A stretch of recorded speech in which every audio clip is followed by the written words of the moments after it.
അമ്മേ പരിശുദ്ധ അമ്മേ, അമ്മേ പരിശുദ്ധ ദൈവമാതാവേ, കൃപാസനത്തിലൂടെ ഞങ്ങളുടെ ദേശത്തിനും അമ്മ മധ്യസ്ഥം തേടി തന്ന എല്ലാ അനുഗ്രഹങ്ങൾക്കും കൃപകൾക്കും ഞങ്ങളിപ്പോൾ ഹൃദയം നിറഞ്ഞ നന്ദി പറയുന്നു. അമ്മേ പരിശുദ്ധമ്മേ ദൈവമാതാവേ, 2004 ഡിസംബർ 7 ഉച്ചകഴിഞ്ഞ് 2:30 കൃപാസനത്തിൽ സംഭവിച്ച അമ്മയുടെ പ്രത്യക്ഷപ്പെടലിനെ കുറിച്ച് തിരുസഭയ്ക്ക് സമർപ്പിച്ചിരിക്കുന്ന പഠനരേഖകളുടെ സഭാത്മകമായ പഠനം ആരംഭിക്കുവാൻ ഞങ്ങൾ പ്രാർത്ഥിക്കുന്നു. അമ്മേ പരിശുദ്ധമേ, ഭൂസ്വർലോകങ്ങളുടെ രാജ്ഞിയായ അങ്ങേയ്ക്ക് ഭൗമ സംരക്ഷണത്തിനായി പ്രപഞ്ചപ്രകൃതിയെ തിരുസഭ പ്രതിഷ്ഠിക്കുവാൻ ഈ പ്രത്യക്ഷീകരണം വഴി ഇടയാക്കണമേ. പരിശുദ്ധമേ, ജപമാല മാതാവേ, സകല കൃപാസനം പ്രാർത്ഥനയോടും ചേർത്ത് ഞങ്ങളിപ്പോൾ പ്രാർത്ഥിക്കുന്ന ഈ കുടുംബത്തിന്റെ പ്രത്യേക നിയോഗം മക്കളെ, അമ്മയുടെ പ്രത്യക്ഷീകരണത്തിന്റെ ഈ അനുഗ്രഹവേളയിൽ ഞങ്ങൾക്ക് സാധിച്ചു തരുവാൻ കനിയണമേ. ആമേൻ. വിശ്വാസ പ്രമാണം. സർവശക്തനായ പിതാവും ആകാശത്തിന്റെയും ഭൂമിയുടെയും സൃഷ്ടാവുമായ ദൈവത്തിൽ ഞാൻ വിശ്വസിക്കുന്നു. അവിടുത്തെ ഏകപുത്രനും ഞങ്ങളുടെ കർത്താവുമായ ഈശോമിശിഹായിലും ഞാൻ വിശ്വസിക്കുന്നു.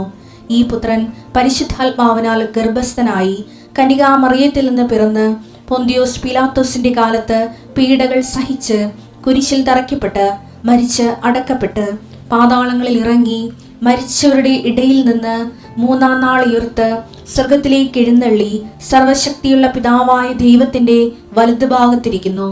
അവിടെ നിന്ന് ജീവിക്കുന്നവരെയും മരിച്ചവരെയും വിധിക്കുവാൻ വരുമെന്നും ഞാൻ വിശ്വസിക്കുന്നു. പരിശുദ്ധാത്മാവിലും ഞാൻ വിശ്വസിക്കുന്നു.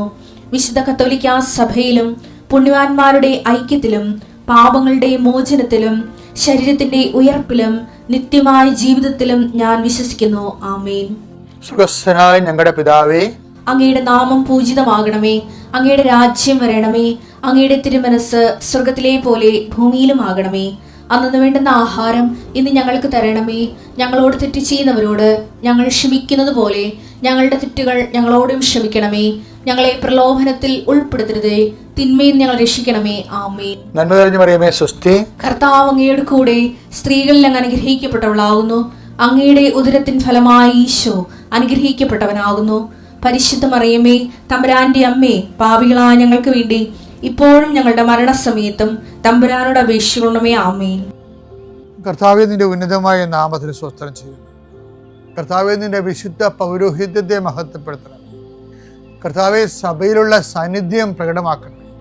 40 വർഷം ഞാൻ അർപ്പിച്ച കുർബാനയുടെ യോഗ്യതയെ കൃപാസാൽത്താറെ ജീവനോടെ പ്രത്യക്ഷപ്പെട്ട പരിശുദ്ധ അമ്മയുടെ മാധ്യസ്ഥത്തിൽ ഞാൻ അങ്ങയുടെ മക്കൾക്ക് വേണ്ടി പ്രാർത്ഥിക്കുന്ന കർത്താവെ, ലോകം മുഴുവനും ഉണർന്നിരിക്കുന്ന സമയത്ത് ഈ പ്രാർത്ഥനയിൽ പങ്കെടുക്കുന്ന ഓരോ മക്കള്, ഇന്ന് കടന്നു പോകുന്ന ഓരോ വഴികള്, ഓരോ ഉദ്യമങ്ങള്, ഓരോ ജീവിത ലക്ഷ്യങ്ങള്, അമ്മേ പരിശുദ്ധമേ ദേവമാതാവേ, കൃപാസാൽത്താറെ ജീവനോടെ പ്രത്യക്ഷപ്പെട്ട അമ്മയുടെ സാന്നിധ്യം, സഞ്ചാരി മാതാവേ, സമയത്തിൻ്റെ അധികാരി, ഈ മക്കളുടെ കൂടെ പോകണമെന്ന് പ്രാർത്ഥിക്കുന്നു. കർത്താവെ, മനസ്സ് വേദനിക്കുന്ന എല്ലാ വിഷയങ്ങളും, അവരുടെ മനസ്സ് വേദനിപ്പിക്കുന്ന എല്ലാ വ്യക്തികളും ഇപ്പോഴും ഈശോയുടെ നാമം നിർവീര്യമാകട്ടെ. കർത്താവെ, മനസ്സ് വിഷമിപ്പിക്കുന്ന സാഹചര്യങ്ങൾ, ചെയ്തെടുക്കേണ്ട ഉത്തരവാദിത്തങ്ങൾ, മറ്റുള്ളവർ നമ്മളെ പഴി പറയാൻ സാധ്യതയുള്ള എല്ലാ വിഷയത്തിനു മേലും കർത്താവിൻ്റെ കരുണ ചൊരിയുകയും നിങ്ങളെ കർത്താവ് ഇന്ന് നിലനിർത്തി തരികയും ചെയ്യട്ടെ. നിങ്ങൾ പോകുന്ന വഴികൾ, കണ്ടുമുട്ടുന്ന വ്യക്തികൾ, ചെയ്യുന്ന കാര്യങ്ങൾ, യാത്ര ചെയ്യുന്ന വാഹനങ്ങൾ, ഒപ്പിടുന്ന പേപ്പറുകൾ, കൈമാറുന്ന രേഖകൾ, കഴിക്കുന്ന മരുന്ന് എല്ലാം മാതാവിൻ്റെ മധ്യസ്ഥത്തിലെ യേശുനാമത്തിൽ അനുഗ്രഹിക്കപ്പെടുകയും നീ ദൈവത്തെ അനുഭവിക്കാൻ ഇന്ന് നിന്നെ സഹായിക്കുകയും ചെയ്യട്ടെ. നിത്യം പിതാവും പുത്രനും പരിശുദ്ധാത്മാശ്രേഷ്ഠ നീക്കുവാണ്. നമ്മൾ ഇന്ന് ഉടമ്പടിയുടെ നിത്യതയും അനുദിന ജീവിതവും ഒരുപോലെ അഭിസംബോധന ചെയ്യുന്ന ശക്തമായൊരു വചനം ഈ ദിവസങ്ങളിൽ എൻ്റെ ശ്രദ്ധയിൽപ്പെട്ടു. അത് 2 സാമുവേൽ 23:5. 2 സാമുവേൽ 23:5. അവിടുന്ന് എന്നോട് ശാശ്വതമായ ഉടമ്പടി ചെയ്തിരിക്കുന്നു. സുരക്ഷിതമായി സംവിധാനം ചെയ്ത ഉടമ്പടി. അതാണ് നമ്മുടെ ഉടമ്പടി പോലെയാണ്. ഉടമ്പടിയുടെ പ്രത്യേകത അതാണ്. സുരക്ഷിതമായി, ലൂപ്പ് ഹോൾ ഇല്ലാതെ അതാണ് ഒഴികഴിവില്ലാതെ പ്രസരണ നഷ്ടമില്ലാതെ സംവിധാനം ചെയ്ത ഉടമ്പടി. അവിടുന്ന് എന്റെ രക്ഷയും അഭിലാഷവും സാധിച്ചു തരും. ഉടമ്പടി ഏറ്റവും ഗുണം ഇതാണ്. രക്ഷ എന്ന് പറയുന്നത് നിത്യരക്ഷ, അഭിലാഷം എന്ന് പറയുന്നത് എന്താണ്? അനുദിന ആവശ്യങ്ങൾ. അപ്പൊ അനുദിന ആവശ്യങ്ങൾ നിത്യരക്ഷയും ഒറ്റ പാക്കേജിൽ കിട്ടണ എന്താണ്? അത് ഉടമ്പടിയാണ്.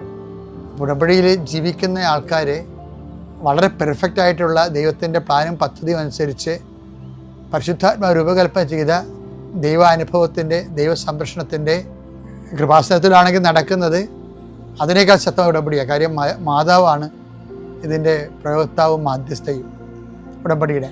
അപ്പം മരിയൻ ഉടമ്പടി എന്ന് പറയുന്നതിൻ്റെ കാരണം അതാണ്. ഒരു മനുഷ്യൻ്റെ ഭൗതികമായ ഇല്ലായ്മകളിലും പരിഹാരമാകാൻ ക്രിസ്തുവിനെ അതിൻ്റെ അകത്ത് ഭാഗഭാക്കാക്കുന്നത് ഒരു മരിയൻ കാഴ്ചപ്പാടാണ്. അതാണ് യേശുവിൻ്റെ അമ്മ അവനോട് അവർക്ക് വീഞ്ഞില്ല എന്ന് പറയണത്. അവർക്ക് വീഞ്ഞ് അവിടെ ഇല്ലായ്മ പറയേണ്ട ആൾ യേശു ആണെന്ന് ലോകത്തിന് ചൂണ്ടിക്കാണിക്കുന്നതും മറിയമാണ്. കാര്യം മറിയത്തിനെ ഹൃദയത്തിൽ സംഗ്രഹിച്ചു. മറിയം എന്താണ് ഹൃദയത്തിൽ സംഗ്രഹിച്ചതെന്ന് ഞാൻ എപ്പോഴും എന്നോട് തന്നെ ചോദിക്കും. ഇപ്പോഴും പരിശുദ്ധാത്മ പറയണത് യേശുവാണല്ല. ദൈവ മനുഷ്യാവതാരത്തിൻ്റെ ദിവ്യരഹസ്യങ്ങൾ ആദ്യം കൈമാറിയ സ്ത്രീ, രക്ഷാകര ചരിത്രത്തിലെ ദൈവം ഏറ്റെടുത്ത് അനുഗ്രഹിച്ച് ദൈവവഴി കൊടുത്ത പരിശുദ്ധ അമ്മ യേശു ആരാണെന്നുള്ള മുഴുവൻ വെളിപാടുകളുള്ള ആളാണ്.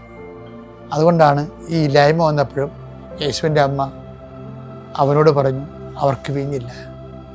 നമ്മുടെ ജീവിതത്തിൽ എന്ത് വന്നാലും മരിയൻ ഉടമ്പടിയിൽ എന്നും ഇതുപോലെ കനായിലെ കല്യാണത്തിൽ എന്നതുപോലെ നിൻ്റെ അമ്മ നിനക്ക് വേണ്ടി യേശുവിനോട് എന്നും നിനക്കത് ലഭിക്കുന്നത് വരെ അമ്മ നിൻ്റെ ആ ഉടമ്പടിയുടെ കാവൽക്കാരിയായിരിക്കും. അതുകൊണ്ടാണ് നമ്മൾ മരിയൻ മിഷൻ, അവൻ പറയണ പോലെ ചെയ്തെന്നാണ് മരിയൻ മിഷൻ. ആ മരിയൻ മിഷനിലാണ് നമ്മൾ നിൽക്കുന്നത്. അത് ഈ നോൻപ് കാലത്ത് അർത്ഥവത്തായിട്ട് ഊർജ്ജസ്വരമായിട്ട് ചെയ്യാൻ ദൈവം നമ്മൾ അനുഗ്രഹിക്കട്ടെ. എൻ്റെ പേര് ശ്രീവാസ്, ഇത് എൻ്റെ വൈഫ് ശ്രുതി. ഞങ്ങളുടെ വീട് ഇവിടെ ടൗണിനടുത്ത് പള്ളാത്തുരുത്തിയാണ്. ഞാൻ 2023 ഒക്ടോബർ 30 ഇവിടെ പരിശുദ്ധ അമ്മയ്ക്ക് മുന്നിൽ വന്ന് ഉടമ്പടിയിൽ ജീവിക്കുവാൻ തുടങ്ങിയൊരു വ്യക്തിയാണ്. അതിനുള്ള സാഹചര്യം എന്ന് പറഞ്ഞു കഴിഞ്ഞാൽ വൈഫ് സൗദിയിൽ MOH രജിസ്റ്റേർഡ് നേഴ്സായിട്ട് വർക്ക് ചെയ്യുകയായിരുന്നു. ഞാനിവിടെ ഒരു ഫാർമ കമ്പനിയിൽ ഏരിയ മാനേജറായിട്ട് വർക്ക് ചെയ്യുകയായിരുന്നു. അപ്പം ഞങ്ങൾ 11 വർഷത്തോളം സ്നേഹിച്ചാണ് കല്യാണം കഴിച്ചത്. കല്യാണം കഴിച്ചതിന് ശേഷവും ഒരു 3 വർഷത്തോളം ആളവിടെയും ഞാനിവിടെയായിട്ടായിരുന്നു ജീവിച്ചത്. അപ്പം ഈ കാലയളവിലൊക്കെയും വർഷത്തിൽ വളരെ റെയറായിട്ടാണ് ഞങ്ങൾ കണ്ടുകൊണ്ടിരുന്നത്. അപ്പോഴത്തേക്കും ഒരുമിച്ച് ജീവിക്കണം, ഇനി അങ്ങോട്ട് ഒരുമിച്ച് നിൽക്കാമെന്നുള്ള തീരുമാനത്തിൻ്റെ പുറത്ത് ഞങ്ങൾ സൗദിയിൽ നിന്ന് റിസൈൻ ചെയ്ത് ഏതെങ്കിലും വേറെങ്കിലും അബ്രോഡ് പ്ലാൻ ചെയ്യാമെന്ന വിചാരത്തിൽ ഞങ്ങൾ ന്യൂസിലാൻഡ് പ്രോസസ്സിങ്ങിലേക്ക് പ്ലാൻ ചെയ്തു. അപ്പോൾ ആ സമയത്ത് വൈഫ് 2022 ഡിസംബറിൽ വെക്കേഷനിൽ വന്ന സമയത്താണ് ഞങ്ങൾക്ക് ഇങ്ങനൊരു പ്ലാൻ തോന്നിയത്. അപ്പോൾ OET പാസ്സായി നിൽക്കുകയായിരുന്നു വൈഫ്. അങ്ങനെ ഞങ്ങൾ ന്യൂസിലാൻഡ് പ്രോസസ്സിങ് സ്റ്റാർട്ട് ചെയ്തു. അപ്പോഴത്തേക്കും സ്റ്റാർട്ട് ചെയ്ത സമയത്ത് ഞങ്ങൾ ഏജൻസിയോട് ചോദിച്ചപ്പോൾ അവർ പറഞ്ഞത് ഒരു 6 മാസത്തിനുള്ളിൽ എനിക്കും വൈഫിനും ഒരുമിച്ച് ന്യൂസിലാൻഡിലേക്ക് പോകാൻ പറ്റുമെന്നാണ്.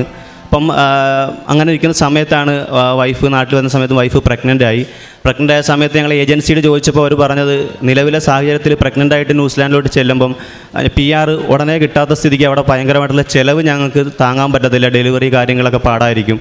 അപ്പം ഡെലിവറി കഴിഞ്ഞതിന് ശേഷം ന്യൂസിലാൻഡിലേക്ക് വരുന്നത് കൊണ്ട് ഒരുപാട് ഗുണമുണ്ടെന്ന് പറഞ്ഞു.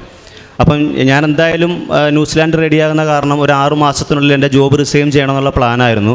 അപ്പം വൈഫ് പ്രഗ്നൻ്റ് ആയ സ്ഥിതിക്ക് വൈഫിന് തിരിച്ച് സൗദിയിലേക്ക് പോകണം, വൈഫിനെ നോക്കാൻ എനിക്ക് പോകേണ്ട ഒരു ആവശ്യം വന്നു. അപ്പോഴത്തേക്കും ഞാൻ എൻ്റെ ജോബ് റിസൈൻ ചെയ്ത് വൈഫിനെ കെയർ ചെയ്യാൻ വേണ്ടിയിട്ട് ഞാൻ സൗദിയിലേക്ക് പോകുന്ന സമയത്ത് അപ്പോൾ എന്തായാലും ഏജൻസി എന്ന് പറഞ്ഞ് ഒരു ഡെലിവറി കഴിഞ്ഞതിന് ശേഷം ന്യൂസിലാൻഡിലോട്ട് വന്നാൽ മതി എന്ന് പറഞ്ഞു. അപ്പോഴത്തേക്കും ഞങ്ങൾ ഇവിടുന്ന് പോയി സൗദിയിലേക്ക് ഞാൻ വൈഫിൻ്റെ കൂടെ പോയപ്പോഴത്തേക്കുള്ള പ്രശ്നം എന്ന് പറഞ്ഞാൽ ന്യൂസിലാൻഡ് പ്രോസസ്സിങ്ങിന് ഒരു വലിയ തുക ആവശ്യമായിരുന്നു. അതായത് അവിടെ നമുക്ക് ന്യൂസിലാൻഡിൽ ഒരാൾ രജിസ്റ്റേർഡ് നേഴ്സ് വർക്ക് ചെയ്യണമെന്നുണ്ടെങ്കിൽ അവിടുത്തെ ഒരു കൾച്ചറൽ കോഴ്സ് 1 മന്ത് ഒരു കോളേജിൽ അഡ്മിഷൻ എടുത്ത് പഠിക്കണം. അതിന് ശേഷം മാത്രമേ ജോബിന് കയറാൻ പറ്റത്തുള്ളൂ, അവിടെ ഒരു APC കിട്ടത്തുള്ളൂ. അപ്പോൾ ആ കോളേജ് അഡ്മിഷൻ മാത്രം ഒരു 4 lakhs, ഒരു 4 ലക്ഷം രൂപ കോളേജ് അഡ്മിഷന് വേണം. പ്ലസ് പ്രോസസ്സിങ്, പിന്നെ ഞാൻ വൈഫ് കുഞ്ഞാകുമ്പോഴത്തേക്കും കുഞ്ഞിന് എല്ലാവർക്കും കൂടെ ഒരു 8 ലക്ഷം രൂപയ്ക്ക് എടുത്ത് ബാങ്കിൽ ഡെപ്പോസിറ്റ് ചെയ്യണം. അതിലധികം ചിലവ്, അതിൻ്റെ ഇരട്ടി തുക പ്രോസസ്സിങ്ങിനെല്ലാം കൂടെ വേണം. അപ്പോൾ ഒരു വലിയ തുക വേണം. അത് കണ്ടെത്താൻ ഞാൻ പ്ലാൻ ചെയ്തിരുന്നത് എനിക്ക് ടൗണിൽ ഒരു സ്ഥലം ഉണ്ടായിരുന്നു. ആ സ്ഥലം വിറ്റിട്ട് തൽക്കാലത്തേക്ക് വിൽക്കാം, അപ്പോൾ ഒരു നല്ലൊരു എമൗണ്ട് കിട്ടും. അതുകൊണ്ട് ഇതിൻ്റെ പകുതിയേറെ തുക കൈ വരുമെന്നുള്ള പ്ലാനിൽ ഞാനിരുന്നു. അപ്പോൾ ഞാൻ സൗദിയിലേക്ക് പോകുന്ന സമയത്ത് എൻ്റെ സ്ഥലം വിൽപ്പനയ്ക്ക് നോക്കി. അപ്പം ഒരു മാസത്തോളം ഞാൻ നോക്കിയിട്ട് വളരെ കുറച്ച് ആൾക്കാരെ വന്നുള്ളൂ. അവരാരും വന്നവരൊക്കെ തിരികെ പോവുക ചെയ്തത്. അപ്പോൾ ഞാൻ ഓർത്ത് ഇനിയും സമയമുണ്ടല്ലോ, 10 മാസമുണ്ട്, അതിനുള്ളിൽ എപ്പോഴെങ്കിലും സ്ഥലം വിറ്റ് പോകുമെന്നുള്ള രീതിയിൽ ഞാൻ സൗദിയിൽ പോയി.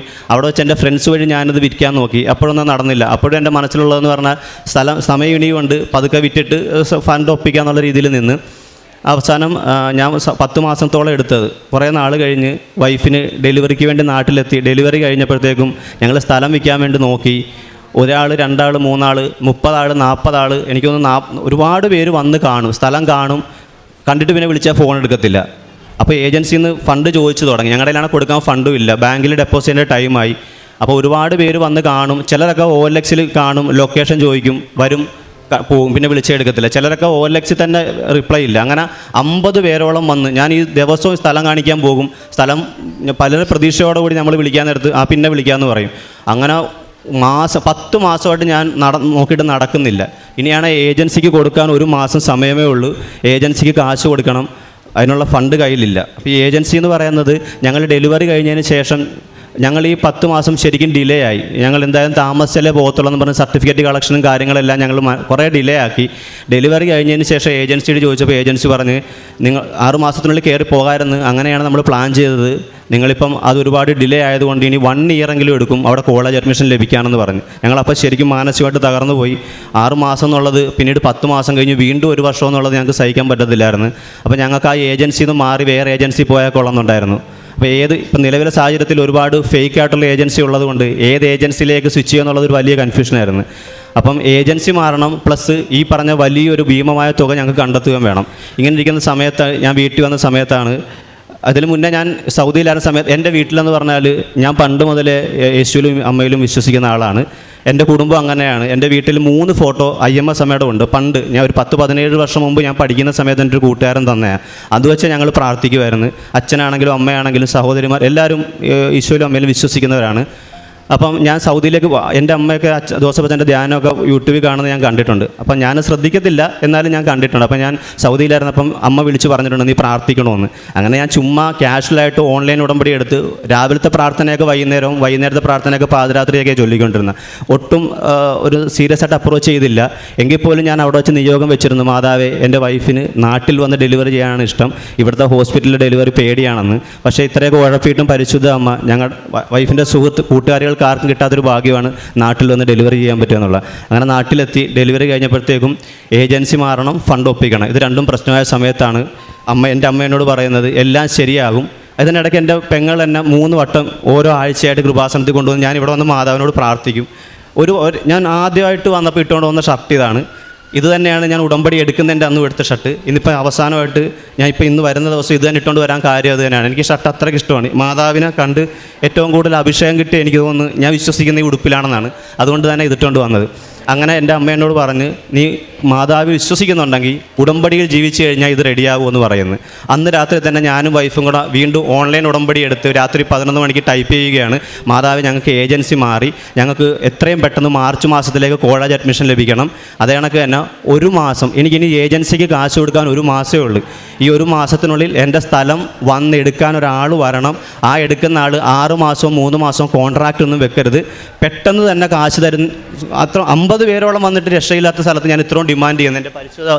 എൻ്റെ പരിശുദ്ധമ്മയോട് ഞാൻ ഡിമാൻഡ് ചെയ്തത് വളരെ സീരിയസ് ആയിട്ട് ഞാൻ ഡിമാൻഡ് ചെയ്തു, മാതാവേ എനിക്ക് 1 മാസത്തിനുള്ളിൽ സ്ഥലം വിൽക്കണം, ഫുള്ള് എമൗണ്ട് എനിക്ക് തരാൻ പറ്റുന്ന ഒരാളെ തരണമെന്ന് പറഞ്ഞ് ഞാൻ ഉടമ്പടി എടുത്ത് ഇവിടുന്ന് പോയി. ഉടമ്പടി എടുത്ത് പോയപ്പോൾ ഞാൻ രണ്ടാമത് എഴുതിയ മാതാവേ എനിക്ക് മാർച്ച് മാസത്തിലേക്ക് ഒരു അഡ്മിഷൻ തരണേ വൈഫിനെന്നാണ്. അങ്ങനെ ഞാൻ ഇവിടുന്ന് പോയി പത്രം കിട്ടി. എല്ലാവരെ പോലെ ഞാനും കുറേ ആൾക്കാരെ പോലെ ഞാനും പത്രം ഇവിടെ കൊടുത്തില്ല, വീട്ടിൽ വെച്ച് ഒരു 7 ദിവസം കഴിഞ്ഞ് പെങ്ങൾ പറഞ്ഞ് ഇങ്ങനെ പോയാൽ ശരിയാകത്തില്ല, ഞാൻ തന്നെ കൂടെ വരാമെന്ന് പറഞ്ഞ് പെങ്ങളുമായിട്ട് ഞാൻ പോയി പത്രം കൊടുത്ത്. ഒരു വീട്ടിൽ പത്രം കൊടുക്കാൻ നേരത്ത് ഞാൻ ചോദിച്ചു ഇവിടുത്തെ അണ്ണൻ എന്ത് ചെയ്യുമെന്ന് ചോദിച്ചപ്പോൾ പറഞ്ഞു അവരിപ്പം ടൗണിലാണ് താമസിക്കുന്നതെന്ന് പറഞ്ഞു. അപ്പം പെട്ടെന്ന് എൻ്റെ പെങ്ങൾ പറഞ്ഞ് നീ ഒന്നും ഒരു പണിയായി, ഇത്രയും പേരും നീ ഒരു 10 മാസം വിചാരിച്ചകത്തുന്ന ആരുമല്ലേ, ചിലപ്പോൾ ഇതായിരിക്കും നിനക്ക് അഭിഷേകം വരുന്നത്, നീ ആ അണ്ണനൊരു മെസ്സേജ് അയക്കാൻ പറഞ്ഞു. ഞാൻ അങ്ങനെ ആൾക്കൊരു മെസ്സേജ് അയച്ചു, എൻ്റെ സ്ഥലം കൊടുക്കാനുണ്ട്, ഇച്ചിരി എമർജൻസിയാണ്, ആരെങ്കിലും ഉണ്ടെങ്കിൽ പറയാൻ പറഞ്ഞു. ഞാൻ മെസ്സേജ് അയച്ചെങ്കിലും ഞാൻ വിശ്വാസം പരിശുദ്ധമ്മയോടുള്ള വിശ്വാസത്തിൻ്റെ പുറത്ത് എന്തെങ്കിലും നടക്കുമെന്ന് വിചാരിച്ചു, അല്ലാതെ ഞാൻ ഒട്ടും പ്രതീക്ഷിച്ചില്ല. ഞാൻ ഉടമ്പടി എടുത്ത 7ാമത്തെ ദിവസമാണ് ആൾക്ക് മെസ്സേജ് അയക്കുന്നത്. 9ാമത്തെ ദിവസം ഒരാളെ കൊണ്ട് കാണിച്ച്, 10ാമത്തെ ദിവസം അത് ഉറപ്പിച്ച്, 12ാമത്തെ ദിവസം അവരെന്നെ വിളിച്ച് ചോദിച്ച് ഈ സ്ഥലത്തിൻ്റെ എന്തോ കുറച്ച് ബാങ്കിലെന്തോ ലോൺ ഉണ്ടെന്ന് പറഞ്ഞില്ല, അത് നമുക്ക് ക്ലോസ് ചെയ്യണ്ടേന്ന് വിചാരിച്ച്. ശരിക്കും പറഞ്ഞാൽ ഈ സ്ഥലത്തിൻ്റെ ബാധ്യത ഞാനായിട്ട് തീർക്കാൻ വെച്ചിരുന്നതാണ്. എനിക്കപ്പോൾ ഒരു 5 ലക്ഷം രൂപ ഉണ്ടെങ്കിലേ എനിക്ക് ബാങ്കിലെ ബാധ്യത തീർക്കാൻ പറ്റത്തുള്ളൂ ആ സ്ഥലത്തിൻ്റെ. അവർ രാവിലെ എന്നെ വിളിച്ച് പറയുന്നു, ഞങ്ങൾ ആ കാശ് തരാം, പേടിക്കണ്ട, നിങ്ങൾ ആ ലോൺ ക്ലോസ് ചെയ്തോളം പറയുന്നു. അവർ ആ സ്ഥലത്തിൻ്റെ എല്ലാ ബാധ്യതകളും അടച്ചു തീർക്കുന്നു. അന്ന് ഉച്ച കഴിഞ്ഞിട്ട് എഗ്രിമെൻറ്റ് വെക്കുന്നു. മാതാവിനോട് ഞാൻ 30 ദിവസം പറഞ്ഞ് 28ാമത്തെ ദിവസം എൻ്റെ സ്ഥലം വിറ്റ് എനിക്ക് മുഴുവൻ തുക എന്താണെന്നുകൊണ്ട് എൻ്റെ പരിശുദ്ധ അമ്മ എന്നെ അനുഗ്രഹിച്ചു. അതെനിക്ക് ഏറ്റവും വലിയ അനുഗ്രഹമായിട്ട് ഞാൻ കരുതുന്നു. പിന്നെ അവിടുന്ന് ഇങ്ങോട്ട് ഫുൾ അഭിഷേകങ്ങളായിരുന്നു. ഞാൻ എന്ത് വിചാരിച്ചാലും സാധിച്ചു തരും എൻ്റെ മാതാവ്. അപ്പം എൻ്റെ പ്രശ്നം എന്ന് പറഞ്ഞാൽ നമ്മൾ സമയം എഴുതുമ്പോൾ ആ സമയത്ത് നടത്തി തരണമെന്ന് നമ്മൾ പിടിവാശി പിടിക്കരുത്. എൻ്റെ അനുഭവത്തിൽ നിന്ന് എനിക്ക് തോന്നിയതാണ്. ഒരു സ്വല്പം ഡിലേ വരും.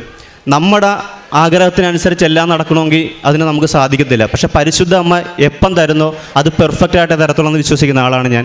അതിനുശേഷം മാർച്ച് മാസത്തിൽ അഡ്മിഷൻ വേണമെന്ന് പറഞ്ഞ സമയത്താണ് ഈ ഓൺലൈൻ ഉടമ്പടി ടൈപ്പ് ചെയ്തപ്പം തന്നെ സംഭവിച്ചൊരു അഭിഷേകം എന്ന് പറഞ്ഞത്, ഞാൻ മാർച്ച് മാസത്തിൽ അഡ്മിഷൻ വേണമെന്ന് പറഞ്ഞപ്പം തന്നെ അന്ന് രാവിലെ ഞങ്ങൾ ഫേസ്ബുക്കിൽ ഒരു ആഡ് കണ്ടിട്ടുണ്ടായിരുന്നു ഒരു ഏജൻസിയുടെ.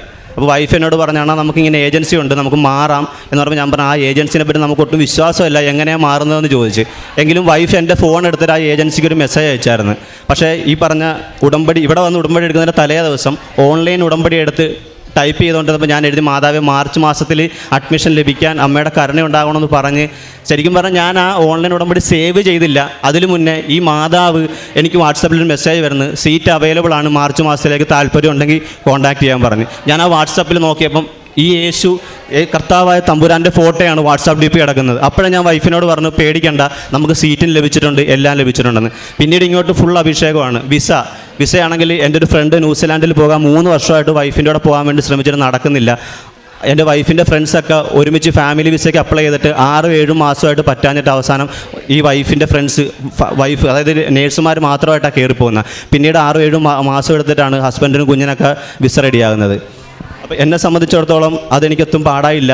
ഞാനിവിടെ വിസയ്ക്ക് അപ്ലൈ ചെയ്ത് കഴിഞ്ഞപ്പോഴത്തേക്കും ഞാൻ വെളുപ്പിനെ ഒരു സ്വപ്നം കണ്ട്.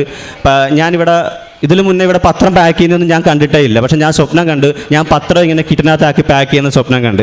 പിറ്റേ ദിവസം തന്നെ ഞാനിവിടെ അച്ഛൻ്റെ ധ്യാനം കൂട്ടിയിട്ട് ഞാൻ അങ്ങോട്ട് ഒന്ന് സണ്ണിച്ചേട്ടനോട് ചോദിച്ചു, എനിക്കിങ്ങനെ താല്പര്യമുണ്ട്, ഇവിടെ പത്രമൊക്കെ പാക്ക് ചെയ്യുന്ന അങ്ങനെ ഒരു ഓപ്ഷൻ ഉണ്ടോ എന്ന് ചോദിച്ചപ്പം സണ്ണിച്ചേട്ടൻ പറഞ്ഞു, അങ്ങനെ ഉണ്ട്, ഇഷ്ടമുണ്ടെങ്കിൽ നിൽക്കാം, നിർബന്ധമില്ല, ഇഷ്ടമുള്ള സമയത്ത് വന്നാൽ മതി, സൗകര്യം കണക്ക് വന്ന് നിന്നിട്ട് പോകാമെന്ന് പറഞ്ഞു.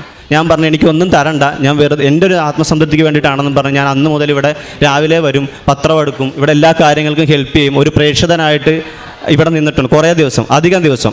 ആദ്യത്തെ ഒരു 10-15 ദിവസം അടുപ്പിച്ച് വന്നെങ്കിലും പിന്നീട് തിരക്ക് കാരണം ആഴ്ചയിൽ 3 ദിവസം 4 ദിവസം വെച്ചൊക്കെ ഇപ്പോഴും ഈ അടുത്ത കാലത്ത് മിനിഞ്ഞാന്ന് കൂടെ വന്നിട്ടാണ് നിർത്തിയത്. അങ്ങനെ വിസയ്ക്ക് അപ്ലൈ ചെയ്തു. 3 ദിവസം കഴിയുമ്പോൾ ഞാനിവിടെ പ്രേക്ഷിതനായിട്ട് വന്നു തുടങ്ങി. ഇവിടെ വന്ന് വളരെ കുറച്ച് ദിവസം, ഒരു 10 ദിവസം, 11ാമത്തെ ദിവസം എൻ്റെ വിസ അപ്രൂവ് ആയി. എൻ്റെയും വൈഫിൻ്റെയും കുഞ്ഞിൻ്റെയും വിസ അപ്രൂവ് ചെയ്യാണ്ട് പരിശുദ്ധ അമ്മ ഞങ്ങൾ അനുഗ്രഹിച്ചു. അതിനുശേഷം ഞങ്ങൾക്ക് പ്രശ്നം വന്നെന്ന് പറഞ്ഞാൽ, അപ്പം വൈഫ് ഡെലിവറി കഴിഞ്ഞ് 2 മാസം കഴിഞ്ഞപ്പോൾ സൗദിയിലേക്ക് പോയതെന്ന് ഞങ്ങൾക്ക് ഫണ്ട് ആവശ്യമുള്ളത് കണ്ട് ജോബ് റിസൈൻ ചെയ്തില്ല. പോയപ്പോഴത്തേക്ക് ഞങ്ങളുടെ സങ്കടം എന്ന് പറയുന്നത് കുഞ്ഞിൻ്റെ പാല് കൂടി നിന്ന് പോകുമെന്നുള്ളതായിരുന്നു. വെറും 2 മാസമേ കുഞ്ഞ് പാല് കുടിച്ചിട്ടുള്ളായിരുന്നു. ഡോക്ടറോട് ചോദിച്ചപ്പോൾ ഡോക്ടറും പറഞ്ഞ് വൈഫ് പോയിട്ട് 4 മാസം കഴിഞ്ഞ് വരാൻ നേരത്ത് ഇനി കുഞ്ഞിന് പാല് കുടിക്കാൻ പറ്റത്തില്ല, എത്രയൊക്കെ ട്രൈ ചെയ്താലും അത് പാടാകുമെന്ന് പറഞ്ഞു. പക്ഷേ ഞാൻ എന്നും പരിശുദ്ധമ്മയോട് പ്രാർത്ഥിക്കുമായിരുന്നു. കുഞ്ഞിൻ്റെ നെറ്റിയിൽ ഞാൻ കുരിശ് വരച്ച് പ്രാർത്ഥിക്കുമായിരുന്നു. വൈഫ് അതേ കണക്ക് ശ്രമിച്ചു. വൈഫ് 4 മാസത്തിന് ശേഷം തിരികെ വന്ന് അപ്പോഴും പാലുണ്ട്, ഇപ്പോഴും കുഞ്ഞു പാല് കുടിക്കുന്നു. അതൊക്കെ മാതാവ് തന്ന അനുഗ്രഹങ്ങളാണ്. അതേപോലെ തന്നെ വിസ അപ്രൂവ് ആക്കിയതിന് ശേഷം അടുത്ത പ്രശ്നം വരുന്നത്, അവിടെ ന്യൂസിലാൻഡിൽ ഫാമിലീസിന് എസ്പെഷ്യലി കുഞ്ഞൊക്കെ ഉള്ളപ്പോഴത്തേക്കും വീട് കിട്ടാൻ ഭയങ്കര പാടാന്ന് പറഞ്ഞു. അപ്പോൾ വീണ്ടും ഞങ്ങൾ തകർന്നു പോയി. എങ്ങനെ ഞങ്ങൾക്ക് 3 പേർക്കും കൂടെ പോകാൻ പറ്റുമോ എന്നുള്ള രീതിയിൽ സങ്കടപ്പെട്ടിരുന്നപ്പോൾ അതുവരെ എല്ലാവരും ഇവിടെ സാക്ഷ്യം പറയുന്നവർ പറയും, മാതാവിനെ സ്വപ്നത്തെ കണ്ട് മാതാവ് അഭിഷേകം അടയാളങ്ങൾ നൽകിയെന്ന്. എനിക്ക് ഒരു വട്ടം പോലും മാതാവ് എനിക്ക് അടയാളങ്ങളൊന്നും തന്നിട്ടില്ല. അപ്പം ഞാൻ ഒരു ദിവസം വൈഫോട് പ്രാർത്ഥിക്കുമ്പോൾ രാത്രി പറഞ്ഞ് വളരെ സൗമ്യത. ഇതിൻ്റെ ഇടയ്ക്ക് പ്രശ്നം എന്ന് പറഞ്ഞാൽ എനിക്ക് സങ്കടം വരുമ്പോൾ ഞാൻ മാതാവിനോട് ദേഷ്യപ്പെടുകയൊക്കെ ചെയ്യും. അപ്പോൾ വൈഫ് പറയും, അണ്ണൻ ഇങ്ങനെ എണ്ണി പറയല്ലേ, മാതാവ് തരും, വെയിറ്റ് ചെയ്യാനൊക്കെ പറയും. പക്ഷേ എനിക്ക് എൻ്റെ ഷോർട്ട് ടെമ്പേർഡ് ആയതുകൊണ്ട് ഞാൻ ദേഷ്യപ്പെടും. മാതാവിനോട് എന്തൊക്കെയാണ് പറയുന്നത് എനിക്ക് തന്നെ ചിലപ്പം പറയാൻ പറ്റത്തില്ല. അപ്പോൾ ഒരു ദിവസം അന്ന് ഞാൻ വളരെ സൗമ്യതയോടെ, മാതാവേ ഇപ്പം അതിനിടയ്ക്ക് ഇപ്പം എൻ്റെ 3ാമത്തെ ഉടമ്പടിയാണ്, ഞാൻ 3 വട്ടവും മുടങ്ങാതെ ഉടമ്പടി പുതുക്കിയ വ്യക്തിയാണ്. അപ്പോൾ ഞാൻ പറഞ്ഞു, മാതാവ് ഇത്രയും നാളായി ഞാൻ ഇതുവരെ അമ്മയോട് അടയാളങ്ങളൊന്നും ചോദിച്ചിട്ടില്ല, എന്തെങ്കിലും ഒരു അടയാളം ഉടനെ തന്ന് എനിക്കൊരു സന്തോഷം തരണമെന്ന് പറഞ്ഞു. ഞാൻ പിറ്റേ ദിവസം രാവിലെ വെളുപ്പിനെ അലാം അടിക്കുന്നതിന് മുമ്പ് 5 മണിക്ക് എണീക്കും. ഞാൻ അലാം അടിക്കുന്നതിന് മുമ്പ് ഞാൻ കണ്ട സ്വപ്നം എന്ന് പറഞ്ഞാൽ, ഈ മാതാവിൻ്റെ മുന്നിൽ വെച്ച് ഞാൻ പറയുക, ഈ അൽത്താര ഞാൻ സ്വപ്നം കണ്ട് ഇവിടെ മാതാവില്ല, കർത്താവില്ല, പകരം ഈ തീജ്വാലയിൽ 3 ഞാൻ കാണുന്നത്. ശരിക്കും ഞാൻ സ്വപ്നം കണ്ടെങ്കിലും വെളുപ്പിന് എണീറ്റ് 5 മണിക്ക് എണീറ്റ് കുറച്ച് നേരം അമ്മയുടെ ഭക്തി കേൾക്കും, ഗാനങ്ങളൊക്കെ കേട്ടിട്ട് 5:30 പ്രാർത്ഥന. അതിനുശേഷം ഞാനും വൈഫും കൂടെ നടക്കാൻ പോകുന്ന കൂട്ടത്തിൽ ഞാൻ പറഞ്ഞു, എടി ഇതേണൊക്കെ ഞാനൊരു സ്വപ്നം കണ്ട് 3 പരിശുദ്ധമ്മയ്ക്ക് മുമ്പിൽ അമ്മയും യേശു ഇല്ല, 3 എഴുതി കാണിക്കുമോ, എന്താണെന്ന് എനിക്ക് മനസ്സിലായില്ലെന്ന്. ശരിക്കും ഞാനത് ആ സ്വപ്നം കണ്ടിട്ട് ഞാനത് അങ്ങനെ എടുത്തുള്ളായിരുന്നു. വൈഫ് പറഞ്ഞ് എന്നാൽ നമ്മൾ മെയ് 3 നമ്മൾ പോകുന്നത്, കാരണം മാർച്ചിൽ ഞങ്ങൾക്ക് പറ്റത്തില്ലായിരുന്നു. മാർച്ചിൽ അഡ്മിഷൻ ഞങ്ങൾക്ക് തന്ന്, ഞങ്ങൾ എഴുതിയ ഡേറ്റിന് ഞങ്ങൾക്ക് അഡ്മിഷൻ കിട്ടി. പക്ഷേ വൈഫ് 5 വർഷം തികയണമെങ്കിൽ മാർച്ച് വരെ സൗദിയിൽ നിൽക്കണമായിരുന്നു. അതുകൊണ്ട് ഞങ്ങൾ അവിടെ നിന്ന് ബാക്കിയുള്ള സെറ്റിൽമെൻ്റ് എല്ലാം റെഡിയാക്കിയിട്ടാണ് ഇനി പോകുന്നത്. അതുകൊണ്ടാണ് ഞങ്ങൾ മാർച്ച് മാറ്റി മെയ്യിലേക്ക് ആക്കിയത്. വൈഫ് പറഞ്ഞു ചിലപ്പോൾ മെയ് മാസം 3 നമ്മൾ പോകുന്നതെന്ന് പറഞ്ഞ്. അപ്പോൾ ഞാൻ പറഞ്ഞു അത് ശരിയായിരിക്കും എന്ന് പറഞ്ഞു. പെട്ടെന്നാണ് വൈഫ് പറഞ്ഞത് ഇതൊന്നുമല്ല, നമ്മൾ 3 പേരും കൂടെ ആയിരിക്കും പോകുന്നത്, നമുക്ക് ന്യൂസിലാൻഡിൽ വീട് റെഡിയാകും, ഉറപ്പാണ്, മാതാവ് നമുക്ക് നൽകുന്ന അടയാളമാണ്, അണ്ണൻ ഇന്നലെ അടയാളം ചോദിച്ചതിന് കിട്ടിയ സമ്മാനമാണെന്ന്. അപ്പോൾ എനിക്ക് ഉറപ്പായി മാതാവ് ഞങ്ങളെ 3 പേരെ ഒരുമിച്ച് വിടത്തുള്ളെന്ന്. അതിനിടയ്ക്ക് ഞാൻ ഇവിടെ വരുമ്പം അച്ഛനോടൊക്കെ പറയുമായിരുന്നു, ഇതാണെങ്കിൽ എനിക്ക് ഒരുമിച്ച് പോകാനാണ് ആഗ്രഹം, ഒരുപാട് പ്രശ്നങ്ങളുണ്ടെന്ന് പറയുമ്പോൾ അച്ഛനൊക്കെ പറയും പ്രാർത്ഥിക്കാൻ, നീ പേടിക്കേണ്ട, നീ ഇവിടെ വന്നെങ്കിൽ മാതാവ് നിന്നെ വെറുതെ വിടത്തില്ലെന്ന് അച്ഛനൊക്കെ പറയുമായിരുന്നു. അപ്പോൾ എനിക്ക് ധൈര്യമാണ്, ഭയങ്കരമായിട്ട് മോട്ടിവേറ്റഡ് ആകും. രാവിലെ ഇവിടെ വന്ന് തിരികെ പോകുമ്പോൾ ഭയങ്കര സന്തോഷത്തോടെ ഞാൻ പോകുന്നത്. അങ്ങനെ ഈ സ്വപ്നം കണ്ട് മാതാവ് അടയാളം തന്ന് 11ാമത്തെ ദിവസം ഏജൻസിയിൽ നിന്ന് വിളിച്ച് പറഞ്ഞ് വീട് റെഡിയാണ്, ധൈര്യമായിട്ട് പോരാൻ പറഞ്ഞ്. അങ്ങനെ ഞങ്ങൾ ഒരുമിച്ച് ടിക്കറ്റ് എടുത്ത് ഞങ്ങൾ 3 പേരും കൂടെ ഈ ചൊവ്വാഴ്ച പോവുകയാണ്. ഇങ്ങനെ ഇത്രയും അടയാളങ്ങളും അഭിഷേകങ്ങളും കൃപകളും തന്ന പരിശുദ്ധമേക്ക് യേശുവിനും ഹൃദയത്തിൻ്റെ അടിത്തട്ടിൽ നിന്ന് നിറഞ്ഞ മനസ്സോടെ ഞാനും എൻ്റെ കുടുംബവും നന്ദി പറയുന്നു. ഈ ഒരു കാലയളവിൽ ഒരുപാട് ചെറുപ്പക്കാരായിട്ടുള്ള പുതിയ ദമ്പതികൾ ഒരുപാട് പേര് ഈ അൾത്താരയിൽ സാക്ഷ്യം പറയുന്നുണ്ട്. ഒരു പക്ഷേ മാതാവ് എന്തോ ഈ കാലഘട്ടത്തിനോട് സംവദിക്കാൻ ആഗ്രഹിക്കുന്നുണ്ട്. ഈ ഒരു കാലഘട്ടത്തിൽ പുതിയ കുടുംബങ്ങളെക്കുറിച്ചൊക്കെ നമ്മൾ കേൾക്കുന്ന വാർത്തകളും ഒക്കെ നിറയുന്ന സമയത്താണ് അൾത്താരയിൽ ഇങ്ങനെ ദൈവം ഞങ്ങളുടെ ജീവിതത്തിൽ ഇടപെട്ടു എന്നും പറഞ്ഞ് ഒരുപാട് ചെറുപ്പക്കാരായിട്ടുള്ളവർ സാക്ഷ്യം പറയുന്നത്. അപ്പോൾ ഇദ്ദേഹത്തിൻ്റെ സാക്ഷ്യത്തിൽ ഇത് മാതാവാണോ ചെയ്തതെന്നുള്ള ചോദ്യത്തിൻ്റെ പ്രസക്തി പോലുമില്ല. കാരണം ഇദ്ദേഹം പറഞ്ഞ കാര്യങ്ങളിൽ പലയിടങ്ങളിലും സ്വന്തം അമ്മയെക്കാളും ഉപരി മാതാവിനോട് സംസാരിക്കുവാനായിട്ടുള്ളൊരു ബന്ധം ഇദ്ദേഹത്തിന് ഒരു പക്ഷേ 10-15 വർഷം മുമ്പേ തന്നെ തൻ്റെ സുഹൃത്ത് നൽകിയ ഒരു വിശ്വാസത്തിൻ്റെ ഒരു മാതാവായിട്ടുള്ള അടുപ്പമുണ്ട്. ഇപ്പോൾ ഈ ഉടമ്പടി വന്നതിന് ശേഷം കുറേ കൂടി അഗാധമായിട്ട് ഈ ഒരു ബന്ധം വളർന്നു എന്നുള്ളതും അതിന് മാതാവ് കൂടെ നിൽക്കുന്നു എന്നുള്ളതാണ് ഏറ്റവും പ്രധാനപ്പെട്ടത്. അതാണ് ഉടമ്പടി സാക്ഷ്യത്തിൽ ഏറ്റവും പ്രധാനപ്പെട്ടത്. അമ്മ ഇങ്ങനെ ബഹുമാനപ്പെട്ട അച്ഛനിടയ്ക്ക് പറയും, പണ്ടത്തിൽ വ്യത്യസ്തമായിട്ട് അമ്മ എത്രത്തോളം താഴേക്ക് ഇറങ്ങി വന്നാണ് ഓരോ വ്യക്തികളെ ഇങ്ങനെ പിടിച്ചുയർത്തുന്നുള്ളത്. ഇതുവരെ കേൾക്കാത്ത തരത്തിൽ ഉള്ള അനുഭവങ്ങൾ ഇവിടെ. കാരണം മാതാവ് എത്ര മേഖലകളിലാണ്. ഇപ്പോൾ ഈ ആൾക്കാരെ സ്വപ്നം കാണുന്നതും മാതാവിനെ സ്വപ്നം കാണുന്നതും അല്ലെങ്കിൽ ചെറുതും പ്രാർത്ഥിക്കുമ്പോൾ ഡേറ്റ് കിട്ടുന്നതും ഒരു 3-ാം തീയതി എന്ന് കിട്ടുന്നത്. അപ്പോൾ ഇങ്ങനെ നമ്മൾ കേൾക്കുമ്പോൾ പോലും ഇതൊക്കെ ഇങ്ങനെ നടക്കുമോ എന്ന് ചിന്തിക്കുന്ന രീതിയിലുള്ള, പക്ഷേ സ്ഥിരം സാക്ഷ്യം കേൾക്കുന്നവർക്കറിയാം ഇത് സ്വാഭാവികമായിട്ട് മാതാവിൻ്റെ ഒരു ഓപ്പറേഷൻ ഇങ്ങനെയാണ്. മാതാവ് ഒരു സാന്നിധ്യം. കാരണം ഇതിൻ്റെ ഒരു പക്ഷേ നമ്മുടെ ഭാഷയിൽ പറയുന്നത് ഇതിൻ്റെ ക്രെഡിറ്റ് വേറെ എവിടെയും പോകരുതെന്നുള്ള രീതിയിൽ മാതാവ് ആ വ്യക്തിക്കൊരു ബോധ്യം നൽകി, ഇത് കറക്റ്റായിട്ട് ഞാനാണ് ഇടപെട്ടിരിക്കുന്നുള്ളത്. രണ്ടാമത്തത് വ്യക്തമായിട്ടൊരു സ്വപ്നം ലഭിക്കുന്നു. ഇവിടെ വന്ന് പ്രേക്ഷിത വേല ചെയ്യണമെന്ന് പറയുമ്പോൾ ഉടൻ തന്നെ ഒരു ആക്ഷൻ ചെയ്യുന്നുണ്ട്. ഇവിടെ ഇപ്പം കുറേ നാളുകളായിട്ട് ഇവിടെ ഞങ്ങളോടൊപ്പം നിന്ന് ഇവിടുത്തെ എല്ലാ കാര്യങ്ങളും ചെറുതും വലുതും എന്ത് കാര്യത്തിലാണെങ്കിലും ഇദ്ദേഹം ഞങ്ങളോടൊപ്പം ഉണ്ട്. അതിന് പ്രത്യേക പ്രതിഫലമൊന്നുമില്ല, അദ്ദേഹം തന്നെ പ്രാർത്ഥിച്ചൊരുങ്ങി വരുന്നു. അപ്പോൾ അത് മാതാവിൻ്റെ തിരുമുമ്പിൽ കൂടുതൽ വ്യാപരിക്കുമ്പം ഇവിടെ കാലുകുത്തുന്നവർക്ക് പോലും മാതാവ് വലിയ അനുഗ്രഹങ്ങൾ നൽകുകയാണെങ്കിൽ ഇത്രയേറെ സമയം ഇവിടെ നിൽക്കുമ്പം അതുകൊണ്ട് വലിയൊരു പ്രത്യാശ ഞങ്ങൾക്ക് ഓരോരുത്തർക്കും ഉണ്ടായിരുന്നു, ഒരു തീരുമാനം ഉണ്ടാകുന്നുള്ളൂ. അപ്പോൾ ആ ഒരു ബോധ്യം വ്യക്തമായിട്ട് നമുക്ക് മുമ്പിൽ പറയുന്നുണ്ട്. അപ്പം വ്യക്തിപരമായിട്ട് വന്ന മാറ്റങ്ങൾ നിങ്ങൾ ഇവിടെ നിന്നു എന്നുള്ളതൊന്നുമല്ല. അപ്പം ഇയാൾ പറയുന്നുണ്ട് വ്യക്തമായിട്ട് രാവിലെ എഴുന്നേൽക്കാനായിട്ട് പ്രയാസമുള്ള ആളാണ്. 8:30 അലാം വെച്ച് കിടക്കുന്ന ഒരാൾ ലൈഫിൻ്റെ ഒരു ഓറിയൻറ്റേഷൻ ഫുള്ള് 5:30 ആവുന്നു, കാരുണ്യ പ്രവർത്തനം ചെയ്യുന്നു, പ്രാർത്ഥന മുടങ്ങുന്നില്ല തൻ്റെ ജീവിത പങ്കാളിയോടും. ഇതോടൊപ്പം തന്നെ ഇവർ രണ്ടുപേരും വിശ്വാസത്തിലുള്ളവരാണ്. അപ്പോൾ ഇങ്ങനെ ഒരു വ്യക്തിപരമായിട്ട് ഒരുപാട് ത്യാഗവും പ്രാർത്ഥനയൊക്കെ ഇതിൻ്റെ പിന്നിലുണ്ട്. അങ്ങനെ ഒരു പിന്നിലേക്ക് പോകുമ്പോൾ മാതാവും കട്ടയ്ക്ക്, ഒരു പുതിയ ഭാഷയുടെ കട്ടയ്ക്ക് കൂടുന്നതെന്ന് പറയുന്നത് പോലെ മാതാവും വ്യക്തമായിട്ടുള്ള എവിഡൻസ് നൽകി, ദർശനങ്ങൾ നൽകി, സ്വപ്നം നൽകി. അപ്പം അത്രയും ബോധ്യത്തോടെ ഈ ഒരു ചെറുപ്പക്കാർ ഇങ്ങനെ ദൈവത്തിനെക്കുറിച്ച് നമ്മുടെ മുമ്പിൽ നിന്ന് പറയുന്നുണ്ടെങ്കിൽ എത്രത്തോളം അവർക്ക് അനുഭവം ഉണ്ടായിരുന്നു. ഇപ്പം അവസാനം പറഞ്ഞ പോലെ നമ്മളാണ് ഇവരോട് ചുരുക്കി പറയാനായിട്ട് ആവശ്യപ്പെടുന്നത് പല കാരണങ്ങൾ കൊണ്ട്. കാരണം എല്ലാവർക്കും പറയാനുള്ള സമയം. പക്ഷേ അപ്പോൾ ഈ ഒരു വളരെ ചെറുപ്പമായ കാലഘട്ടത്തിൽ ഇങ്ങനെ കുടുംബങ്ങൾ നമ്മുടെ മുമ്പിൽ ദൈവാനുഭവം പറയുവാനായിട്ട് ദൈവം ഇവിടെ ഇടവരുത്തുന്നുണ്ട്.